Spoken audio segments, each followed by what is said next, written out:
Je suis très, très touché par les gens qui livrent en fait leur vie, qui sont venus là parce qu'ils ont un trop-plein, des problèmes, au travail, des problèmes de couple, des angoisses pour leurs proches. On dépose un peu, pas juste, le désencombrement de la nourriture, mais on dépose aussi sa vie. Stéphane Bataillon est journaliste à La Croix l'Hebdo.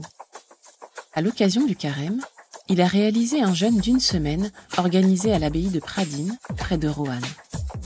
Une expérience à la fois physique et spirituelle qu'il a choisi de raconter à la première personne.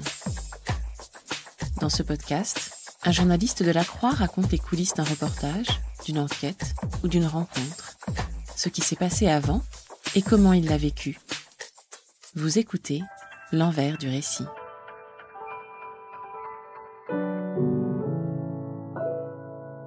Je m'appelle Stéphane Bataillon, je suis journaliste à La Croix l'Hebdo et à l'occasion du carême, je suis parti faire un jeûne d'une semaine dans une abbaye. On a eu l'idée de ce reportage, on voulait réagir un peu sur cet événement qui revient chaque année, qui est important, sachant que le quotidien va faire beaucoup de papier dessus. L'hebdo, on voulait trouver une façon un peu différente de le faire, ce qui est jamais évident, parce qu'on a un peu tout dit sur le jeûne. Nos lecteurs ont déjà lu beaucoup de choses là-dessus. J'ai eu l'idée de faire un peu comme l'année dernière, où j'étais parti une semaine dans un monastère en Bretagne, à Landévennec, pour faire ma première retraite silencieuse. J'ai eu l'idée, comme je n'ai jamais fait de jeûne, de refaire un peu la même chose, de repartir dans un endroit pendant une longue durée et de raconter un peu ce qui m'arrivait, au plus près de mes émotions, qui forcément sont personnelles. J'espère que ça peut toucher les autres. C'était une manière aussi de ne pas rentrer dans des définitions qu'on a déjà lues ou qu'on a déjà vues, pour ceux qui s'y intéressent. Le jeûne, c'est une pratique qui est revenue à la mode ces dernières années, qui touche bien au-delà des croyants, qui touche tout le monde. Il y a plein de manières de jeûner. Première grande différence, un jeûne thérapeutique pour soigner une maladie, un surpoids. C'est des séjours qui coûtent généralement plusieurs milliers d'euros. Voilà, c'était pas l'idée. Et puis il y a le jeûne spirituel, qui là est beaucoup plus simple, un peu moins encadré, pas de batterie de médecin, qui a une dimension spirituelle forte, où il n'y a pas que le fait de jeûner, mais aussi de retour sur la parole. Donc c'est ce jeûne spirituel que j'ai décidé de suivre. Mais comment le faire ? On peut faire un jeûne intermittent, c'est-à-dire on s'arrête de manger pendant un repas par semaine. On peut faire des jeûnes secs, pas d'eau et pas de nourriture pendant une longue durée. Et puis le jeûne que j'ai choisi, c'est un jeûne hydrique, c'est-à-dire pendant une période qui est là d'une semaine, on ne mange rien de solide, mais on boit à volonté de l'eau, des tisanes, avec, moi j'avais un jus de légumes et un petit verre de jus de pomme bio par jour.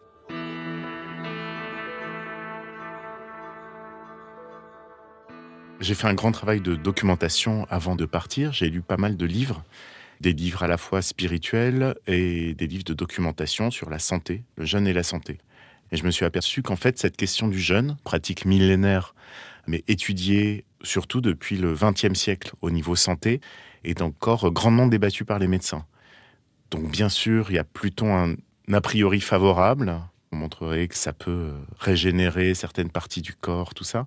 Mais les études sont encore en cours, c'est encore en discussion. Donc évidemment, les tenants du jeûne avancent des études scientifiques fabuleuses. Certains autres médecins disent c'est pas complètement prouvé, tout ça. J'ai pas voulu entrer dans ce débat-là.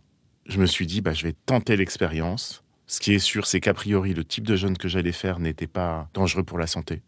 Donc je me suis dit, je me renseigne là-dessus, ça m'intéresse, mais je vais pas faire une enquête contradictoire sur jeûne et santé. Je vais essayer vraiment de raconter mes émotions et de voir un peu ce qui se passe. Donc je me suis beaucoup documenté, mais j'ai essayé d'oublier ça une fois que je suis parti.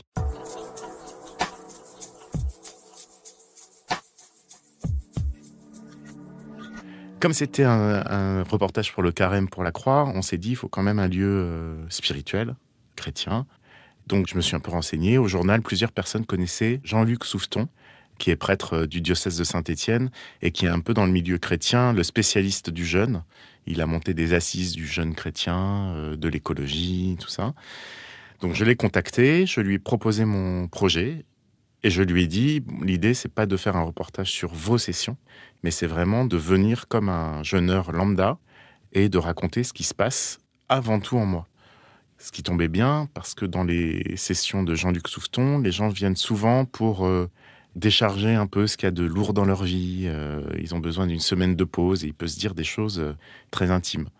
Donc l'idée, c'était pas de venir mettre un œil comme ça de journaliste là-dedans, mais vraiment faire ce récit. Il a accepté la proposition, il connaît bien La Croix, il a déjà écrit dans La Croix, donc il avait une confiance préalable dans notre journal, ce qui a facilité le contact.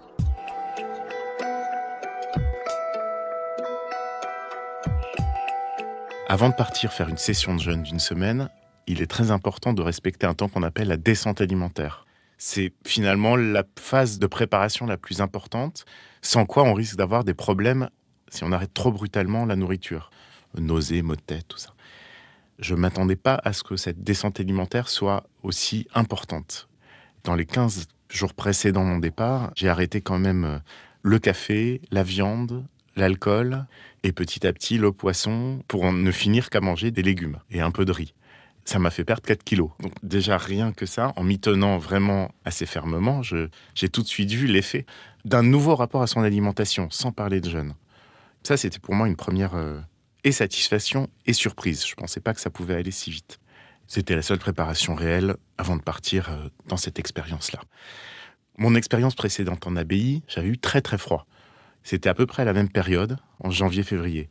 Donc là, je me suis dit, je vais vraiment me préparer. Et donc, j'ai pris 4-5 pulls, une couette. J'ai vraiment bourré ma valise pour pas avoir froid parce que c'est ce qui m'avait fait le plus souffrir la dernière fois.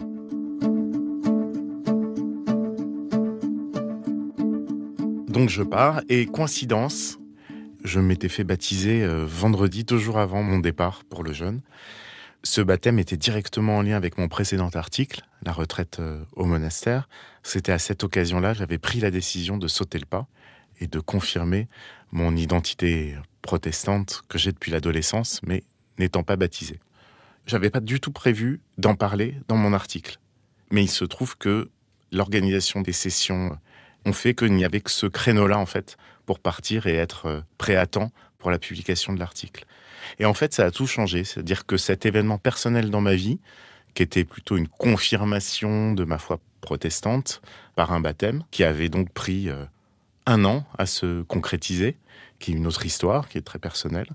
Mais le fait de partir faire un jeûne juste après a teinté cette expérience d'une dimension spirituelle que je n'envisageais pas forcément au départ.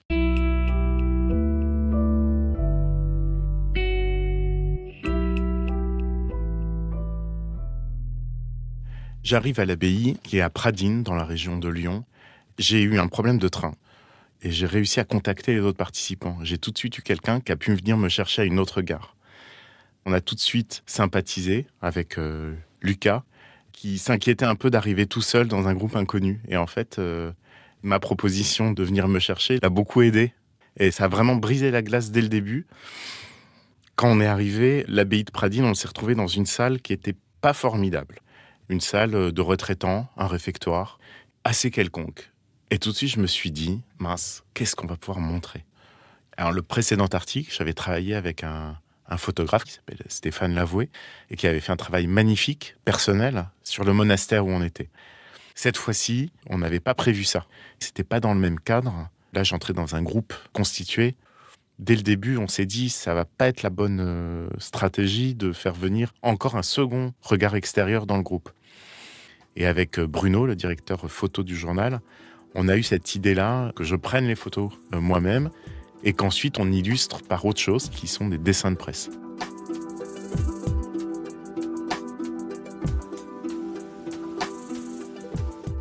Quand on arrive avec Lucas, on est tout de suite pris dans un tourbillon qui ne va pas s'arrêter. Une des caractéristiques de cette semaine, c'était que pour nous empêcher de penser à ce qu'on n'allait pas manger, il y a des activités prévues de 7h du matin à 21h. Méditation, des temps de parole, de la gymnastique, des temps en groupe, des balades, 2 heures de randonnée par jour. Assez intense. Et ça commence dès la première minute.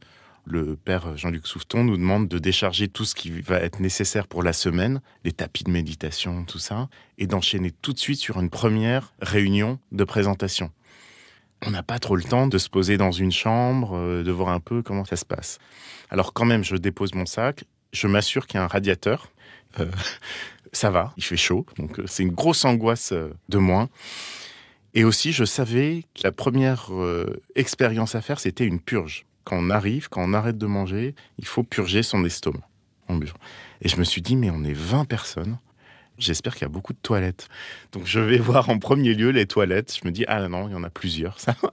Il n'y aura pas de souci. Donc je rentre dans la salle plutôt rassuré. Et donc là, tout le monde se présente.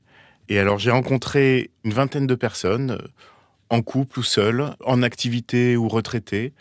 Beaucoup de catholiques, pratiquants, mais tous très ouverts sur d'autres formes de spiritualité. Il y a de la méditation zen qui est prévue durant le séjour, ce qui n'est pas forcément commun dans une session spirituelle chrétienne.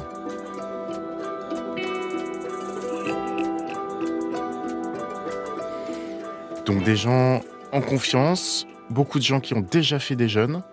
On est 2-3 dont c'est la première expérience. Et tout de suite, l'ambiance est plutôt bonne, très cadrée, sur un respect d'écoute qui, moi, m'a beaucoup marqué. Et je suis très, très touché par les gens qui livrent en fait leur vie, qui sont venus là parce qu'ils ont un trop-plein, des problèmes au travail, des problèmes de couple, des angoisses pour leurs proches. On dépose un peu, pas juste le désencombrement de la nourriture, mais on dépose aussi sa vie durant des longues sessions de 2 heures de temps de parole, où chacun peut parler librement et personne ne peut le couper.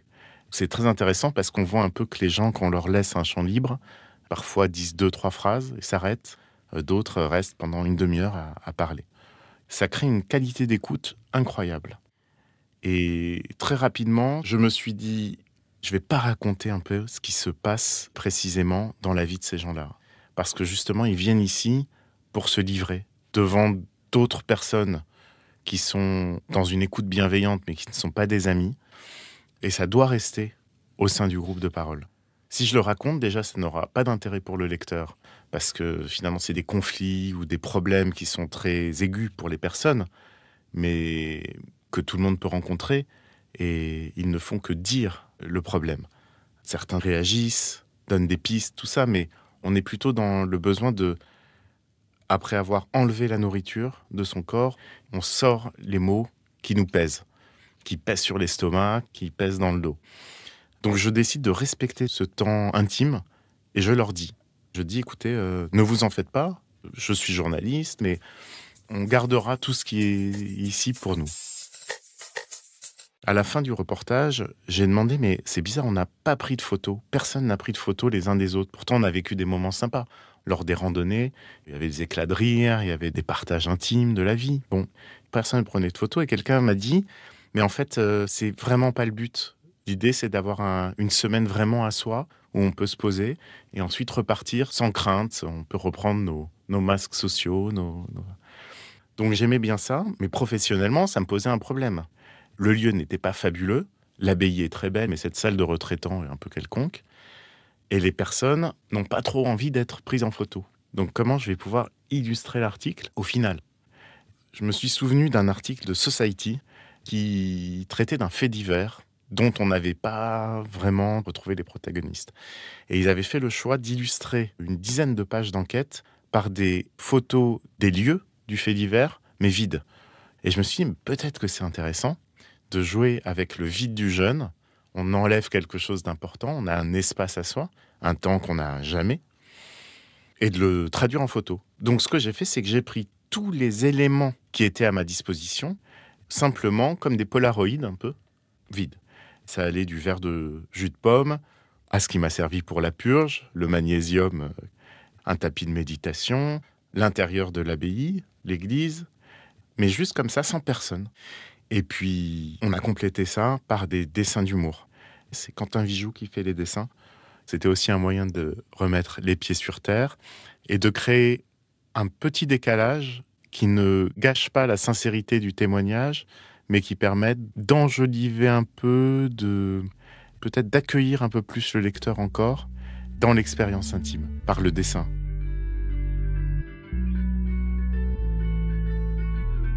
Pendant la semaine de jeûne, j'ai suivi le programme classique, qui est assez simple, c'est-à-dire on ne mange rien, on peut boire des tisanes, c'est tout.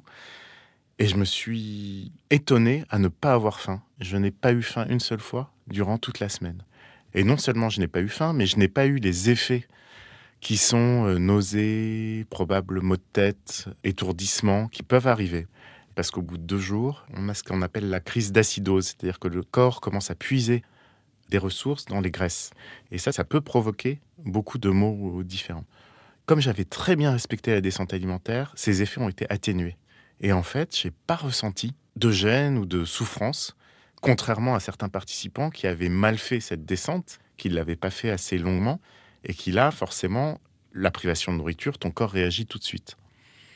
Ça m'arrangeait pas trop, parce que si moi, il ne m'arrivait rien, qu'est-ce que j'allais raconter ?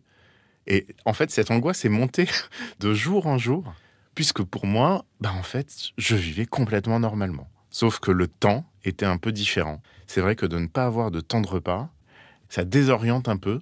Et du coup, il n'y a plus de séparation entre le matin et l'après-midi, par exemple. On ne sait pas trop quand commence la soirée. Donc la fatigue s'accumulant, parce que c'était quand même fatigant. Au bout du 4e jour, j'étais un peu dans les vapes. Pas de souffrance, mais un peu comme ça.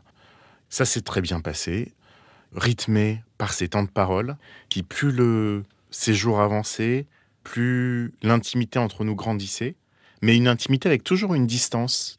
Il y avait une sorte de respect très important qui fait que chacun pouvait vivre son jeûne, non pas en solitaire, mais vraiment à l'écoute de son corps, et régler éventuellement ses questions, ses problèmes, qui ont souvent besoin juste de temps de pause et de formulation pour s'exprimer.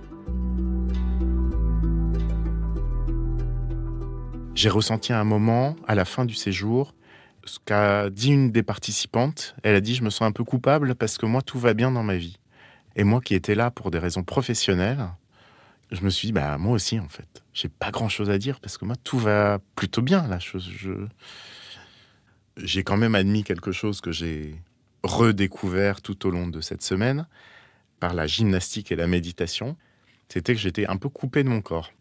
Étant dans un métier très intellectuel, ne faisant pas de sport outre mesure, je me suis rendu compte, on avait 2 heures de gymnastique tous les jours, que finalement, je n'écoutais pas assez mon corps.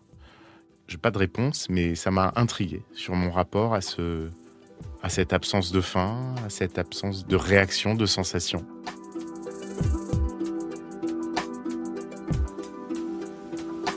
La fin du séjour s'est passée avec une interrogation. Le jeûne, c'est enlever des choses dans sa vie. Comment parler d'un espace libre ? Comment parler d'un espace vide ? Que raconter quand finalement on a juste moins que dans la vie quotidienne normale ? Et qu'on ne veut pas non plus trahir les confidences des autres. Et là, je pense que mon cheminement personnel, spirituel, le baptême a joué. J'ai décidé de faire confiance, en fait. Je me suis dit, je me laisse aller, ça va bien se passer. Je vais écrire. Je vais essayer de rester au plus près des émotions, au plus près aussi de la pudeur, d'expliquer cette pudeur-là, et de faire quelque chose de très incarné, de très personnel, ce qui n'est pas du tout le style de la croix d'habitude. Donc je prends un risque, c'est d'entrer dans une sorte de nombrilisme, de personnes journalistes lambda, qui se racontent. Ça peut choquer. Moi, ça me gêne parfois de lire des choses comme ça, quand je vois que la personne se met trop en avant, tout ça. Et j'ai pas envie, parce que l'idée, c'était justement de raconter quelque chose qui donne aussi envie au lecteur, quelque part, de tenter l'expérience pour lui. Donc, j'ai essayé d'user d'un peu d'humour, d'autodérision, de me mettre un peu en situation réelle, de doute, de micro-échecs, de maladresse parfois, pour lutter contre quelque chose aussi qu'une amie m'avait dit avant de partir. Une amie qui avait fait des jeûnes et qui m'avait dit « C'est formidable, mais il faut faire attention au démon de la pureté. » Elle avait dit « Tu termines le jeûne, il peut y avoir un sentiment d'être, comme on est un peu étourdi, un peu illuminé, un peu tout ça. » Donc l'humour, c'était aussi un moyen de rester les pieds sur terre. Et c'est vrai que comme moi, il ne s'était rien passé de négatif durant le séjour, j'avais presque envie de continuer à la fin du jeûne à jeûner. Cette idée s'est très vite terminée parce que dès que je suis arrivé à la gare, en fait, j'ai vu une salade, une salade de lentilles. Et là, je me suis senti saliver pour la première fois. C'est marrant. Revenir dans le monde, en tout cas hors de ce groupe où on était là pour ça, tout de suite mon corps a réagi en disant « j'ai faim ».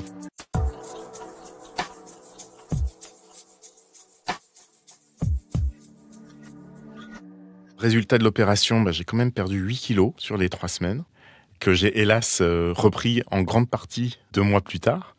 Ça, on m'avait aussi prévenu, on m'avait dit « attention, il faut le faire chaque année pour que ça ait vraiment un effet sur le poids ».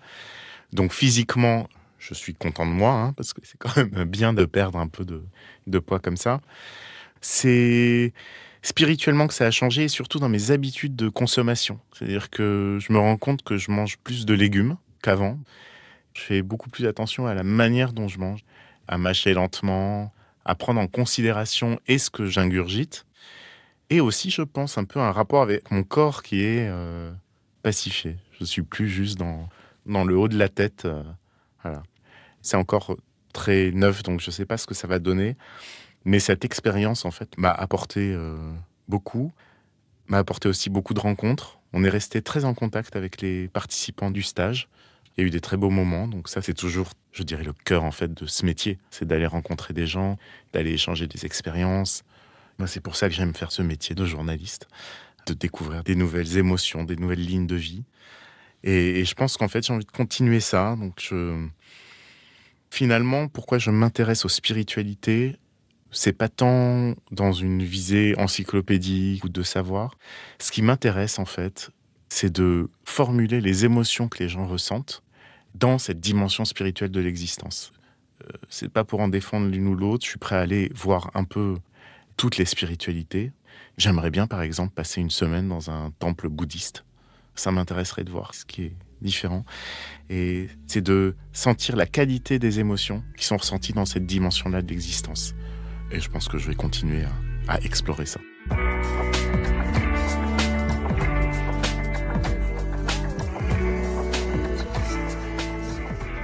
Vous venez d'écouter un épisode de L'Envers du récit.